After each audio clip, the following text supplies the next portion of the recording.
नमस्कार, ये नई लाइव में आपका स्वागत है। मैं गीता शर्मा पेश करती हूँ खबरें फटाफट।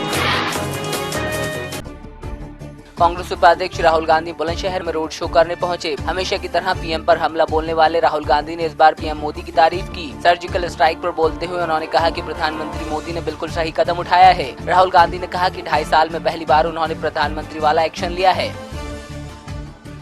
मैं उनको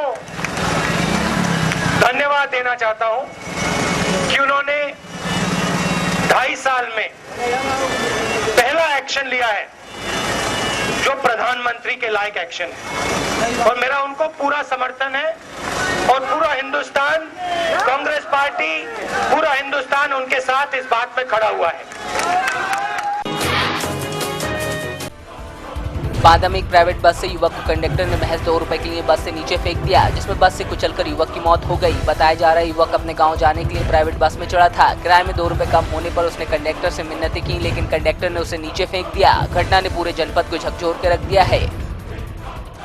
अभी हम लोग थे एक्चुअली मीटिंग में, तो अभी संज्ञान में आया गया था, फोर्स वहाँ भेजी गई है। अगर कोई मान लीजिए तहरीर मिलती है या कुछ ऐसी बात होती है तो कार्रवाई की जाएगी।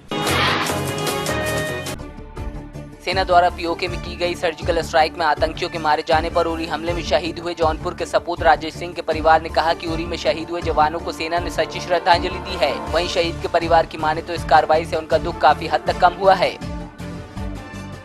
ऐसे जैसे अभी शहीदों के साथ हुआ कि सोए हुए शहीद मार दिए गए, इससे हम संतुष्ट नहीं हैं। अगर शहीद एक दूसरे से लड़के शहीद हों तब ज़्यादा बेहतर है। इस तरह से फिर से दोबारा हमला न कर पाए, उन लोग को मार के खत्म कर दिया जाए, ताकि लोग सही डरे देश में आने से डरे, फिर कभी आने का हिम्मत न जुटा पाए। जौनपुर में अपनों से ठोकर खाई एक महिला की मौत के बाद उसका शव मर्चरी में रखा हुआ है। दरअसल जलालपुर थाना क्षेत्र की रहने वाली मृतका को एक महिला तबियत खराब होने के बाद जलालपुर स्वास्थ्य केंद्र लाई थी, जहां से डॉक्टरों ने उसे जिला महिला अस्पताल भेज दिया, जहां महिला की मौत हो गई। लाश को शव वाहन के जरिए उसके गाँव ले जाया गया तो साथ में आई महिला भी गायब हो गई और मृतका के घर पर भी ताला पड़ा था। बताया जा रहा है मृतका के पति ने दूसरी शादी करके उसे मरने के लिए छोड़ दिया। सुल्तानपुर के कादीपुर में भाजपाइयों ने पीओके में भारतीय सेना द्वारा किए गए सर्जिकल स्ट्राइक पर जमकर जश्न मनाया। कार्रवाई में 3 दर्जन से ज्यादा आतंकी मारे जाने की खुशी में एक दूसरे को मिठाई खिलाई गई, तो वहीं पाकिस्तान का झंडा भी जलाया गया।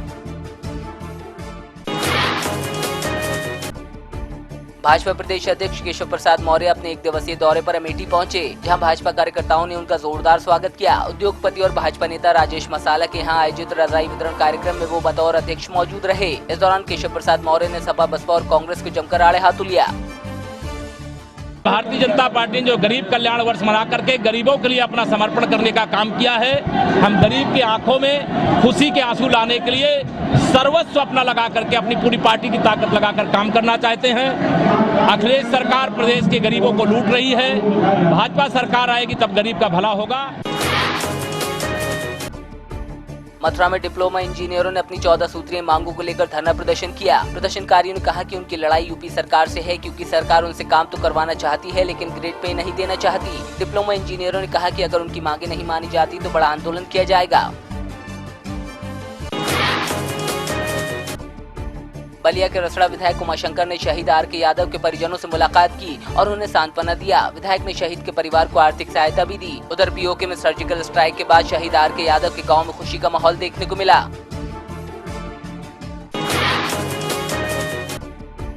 फतेहपुर की आया शाह विधानसभा क्षेत्र से बसपा के टिकट पर 4 बार विधायक और मंत्री रहे अयोध्या प्रसाद का टिकट बसपा सुप्रीमो ने काट दिया, जिस पर नाराज अयोध्या प्रसाद ने समाजवादी पार्टी का दामन थाम लिया। सभा में शामिल होने के बाद पहली बार वो जनपद पहुंचे, जहां उनका सपाइयों और शुभचिंतकों ने जोरदार स्वागत किया। इस दौरान बसपा पर निशाना साधते हुए उन्होंने बसपा की तुलना ईस्ट इंडिया कंपनी से कर डाली। पीलीभीत पुलिस ने आत्मदाह की घोषणा करने वाले युवक को हिरासत में ले लिया। युवक ने सपा नेता द्वारा पिटाई किए जाने और पुलिस पर पक्षपात करने का आरोप लगाते हुए आत्मदाह की धमकी दी थी। भारत पाकिस्तान के बीच पैदा हुए तनाव के बाद पाकिस्तान सीमा से सटे गांवों को खाली कराने का दौर जारी है। इसी के चलते अपने घर छोड़कर ग्रामीण कैंप में पहुंचने लगे हैं। पंजाब के प्रमुख प्रधान सचिव रेवेणु प्रसाद ने कैंपों का दौरा करके लोगों की समस्याओं को सुना।